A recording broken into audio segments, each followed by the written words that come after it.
ओम गुरुवे नमः। प्यारे हरिभक्तों, आज आपको मैं शास्त्र संबंधी एक बहुत ही महत्वपूर्ण विषय में जानकारी दे रहा हूँ, जो अक्सर सभी लोगों के मन में हमेशा चलता रहता है। वह है पितृदोष। रावण संहिता के अंदर में और भृगु संहिता के अंदर में पितृदोष का वर्णन जरूर किया हुआ है, लेकिन काल्प सर्प योग का कोई जिक्र नहीं किया है। अब मैं आपको आज बताऊंगा कि काल्प सर्प योग क्या चीज है और पितृदोष क्या चीज है। इस विषय में थोड़ा सा मैं प्रकाश डालूंगा। दरअसल में जब कुंडली के 9 भाव जो हैं, राहु और केतु के बीच में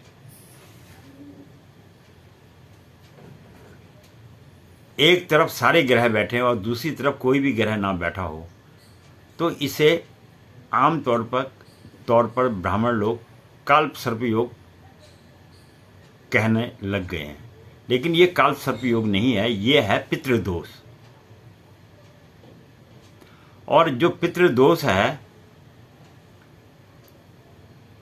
ये कुंडली में तभी माना जाता है कि जब राहु और केतु के एक तरफ सारे ग्रह बैठे हों और दूसरी तरफ कोई भी ग्रह ना हो, यानी सप्तम भाव से सप्तम भाव के एक तरफ में सारे ग्रह हों, दूसरी तरफ कोई ग्रह ना हो, तो उसे आप पितृदोष मानिए। और ये पितृदोष जो है, जब व्यक्ति पैदा होता है उसी समय पंचांग के द्वारा देखने पर ही पता लगता है। क्योंकि अब मैंने आपसे कहा था पिछले वीडियो में कि हस्तरेखा और तो कुछ विषय ऐसे हैं जिनका हस्तरेखा में वर्णन नहीं हो सकता, जिसका वर्णन हम ज्योतिष के द्वारा ही कर सकते हैं। अब इसमें जब पितृदोष आ गया है, तो अब इससे निजात कैसे पाया जाए, इससे छुटकारा कैसे पाया जाए, पितरों को शांत किस प्रकार किया जाए, इस विषय में हम चर्चा करेंगे। मैं इस बात से सहमत हूं कि कई लोगों के अंदर में श्राद्ध करने की आदत नहीं होती है, या कई बार लोग कहते हैं बड़े भाई साहब कर लेंगे, छोटे भाई कर लेगा, फलाना कर लेगा, ढिमकाना कर लेगा। ये बातें सब बेकार की हैं, क्योंकि जिस माँ बाप ने जन्म दिया है वह माँ बाप सबके ही हैं, चाहे बेटा हो बेटी हो, सबके हैं।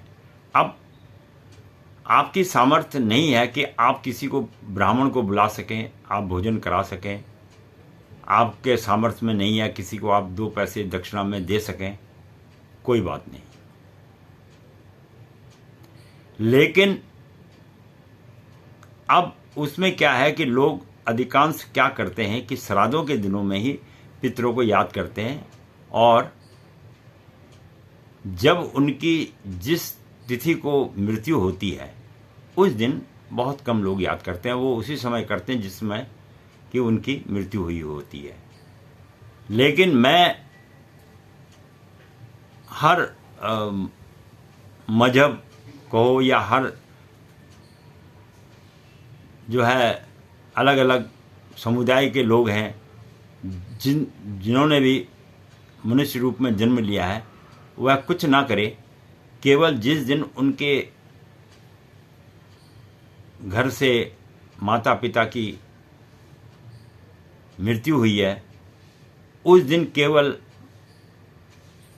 उनका नाम मन में स्मरण कर ले, और स्मरण करने के बाद और कुछ ना कर सके तो 1 लोटा जल, अगर उसके अंदर में सामर्थ्य नहीं है तो 1 लोटा जल किसी वृक्ष के नीचे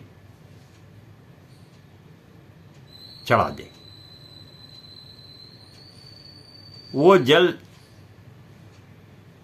जिस भी वृक्ष को मिलेगा या कोई कीट पतंगा उस जल को प्राप्त करता है तो जो आपके पितृ हैं वो उस रूप में उसको प्राप्त कर लेते हैं।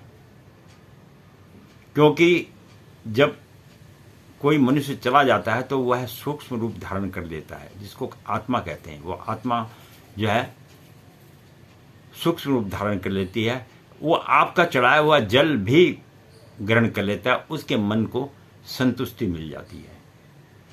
तो यह आपके ऊपर निर्भर करता है कि आप उस तिथि पर जरूर इतना कार्य करें और जिससे जो है आपके पितृ को तृप्ति मिले, पानी मिले। तो मैं पंडित गिरीश तिवारी अपनी बात यहीं पर समाप्त करता हूँ। आशा करता हूँ कि आपको कुछ थोड़ा बहुत ज्ञान प्राप्त हो रहा होगा और जो बातें मैं आपसे कह रहा हूँ ये मिथ्या नहीं है, ये सत्य बात है।